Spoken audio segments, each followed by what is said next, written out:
Sistem pernapasan manusia, ilmu pengetahuan alam dan sosial.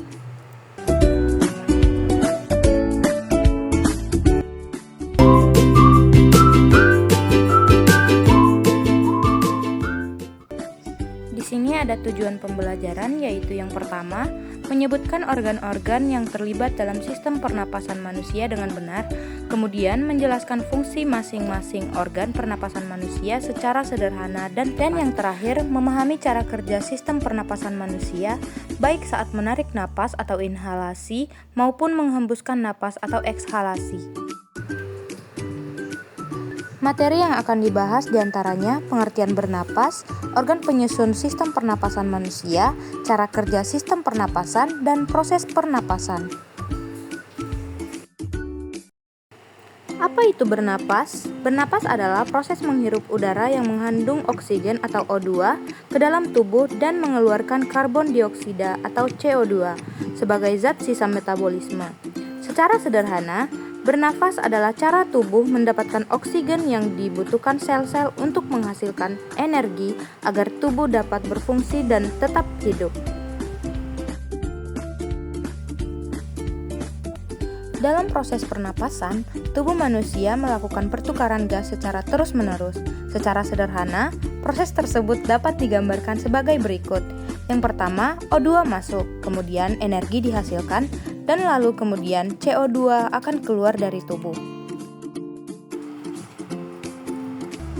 Kemudian organ penyusun sistem pernapasan manusia, yaitu hidung, faring, laring, trakea, bronkus, bronkiolus, alveolus, dan paru-paru.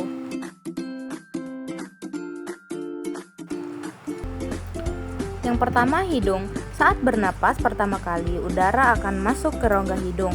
Di sini, udara akan disaring oleh selaput hidung yang mengandung kelenjar minyak dan kelenjar keringat. Selaput ini berguna untuk mengunci benda asing agar tidak ikut tersaring dalam paru-paru bersama dengan udara. Selain itu, pada rongga hidung juga terdapat bulu-bulu hidung yang berguna sebagai penyaring udara. Kemudian ada faring. Faring adalah penghubung antara rongga hidung, mulut, dan laring. Udara yang masuk diteruskan ke saluran pernapasan lebih dalam, sambil disesuaikan suhu dan kelembapannya. Di faring inilah udara bertemu dengan makanan dan minuman.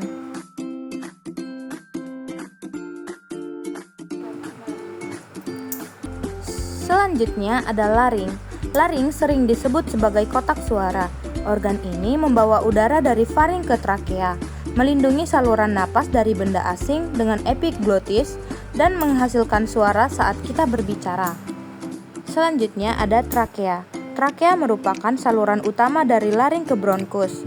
Dinding trakea dilapisi silia dan lendir yang membantu menyaring partikel asing dan mencegah kuman masuk ke paru-paru. Berikutnya ada bronkus. Bronkus menyalurkan udara dari trakea ke paru-paru kanan dan kiri, serta menangkap partikel asing melalui lendir pada dindingnya. Berikutnya ada bronkiolus. Bronkiolus adalah cabang-cabang kecil dari bronkus yang mendistribusikan udara ke seluruh bagian paru-paru, memastikan udara sampai ke alveolus. Berikutnya adalah alveolus. Alveolus merupakan kantung udara kecil di dalam paru-paru. Disinilah terjadi pertukaran oksigen dan karbon dioksida. Caranya, oksigen masuk ke pembuluh kapiler darah, sementara karbon dioksida berpindah ke alveolus untuk dikeluarkan. Kemudian yang terakhir adalah paru-paru.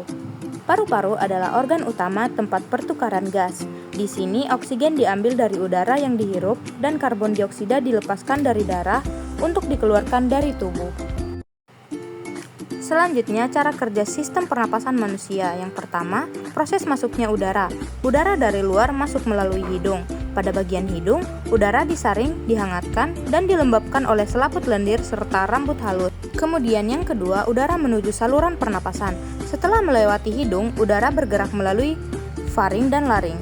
Faring memastikan udara menuju saluran yang benar, sedangkan laring mengatur agar saluran makan dan saluran napas tidak tercampur.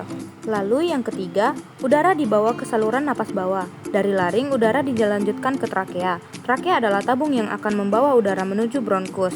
Di sini, partikel asing yang lolos dari hidung akan kembali ditangkap oleh silia dan lendir di dinding trakea.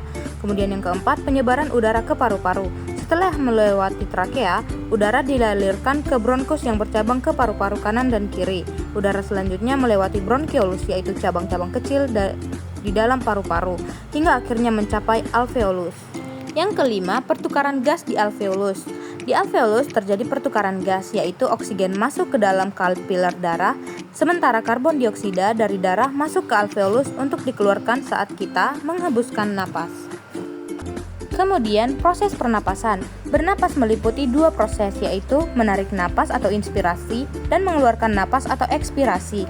Berdasarkan cara masuknya udara dalam paru-paru, maka proses pernapasan dapat dibedakan menjadi dua, yaitu pernapasan dada dan pernapasan perut. Pernapasan dada yang pertama, waktu menarik napas. Saat menarik napas, otot tulang rusuk keluar dan diafragma bekerja. Tulang rusuk serta dada terangkat. Diafragma mendatar karena berkontraksi, sehingga rongga dada membesar dan paru-paru mengembang, memungkinkan udara masuk. Yang kedua, waktu menghembuskan napas. Pada waktu menghembuskan napas, otot tulang rusuk sebelah luar mengendur. Diafragma kembali ke keadaan semula, yaitu berbentuk cembung. Rongga dada mengecil sehingga udara keluar. Kemudian pernapasan perut yang pertama, waktu menarik napas. Otot tulang rusuk sebelah luar dan diafragma berkontraksi lebih kuat. Rongga dada membesar, isi rongga perut tertekan. Tekanan dalam rongga dada mengecil, selanjutnya udara masuk ke dalam paru-paru. Yang kedua, waktu menghembuskan napas. Pada waktu menghembuskan napas, otot tulang rusuk sebelah dalam mengkerut. Otot berkerut menekan diafragma, rongga dada mengecil. Akibatnya, udara dalam paru-paru keluar.